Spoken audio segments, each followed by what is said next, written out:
आई म्हणजे मंदिराचा उंच कळस, आई म्हणजे अंगणातील पवित्र तुळस, आई म्हणजे भजनात गुणगुणावी अशी संत वाणी, आई म्हणजे वाळवंटात प्यावं असं वाटणारं थंडगार पाणी, आई म्हणजे आरतीत वाजवावी अशी लयबद्ध टाळी, आणि आई म्हणजे वेदनेनंतरची सर्वात पहिली आरोळी.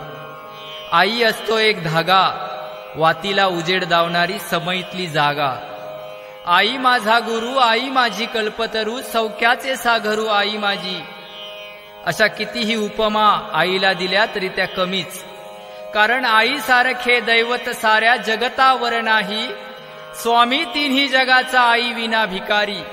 या सृष्टीचे निर्माते ब्रह्मा, विष्णू आणि महेश यांना सुद्धा आईचं महत्त्व पटावं म्हणून अनुसयेपोटी जन्म घ्यावा लागला. अशी ही आमची आई सर्वश्रेष्ठ आहे बघा.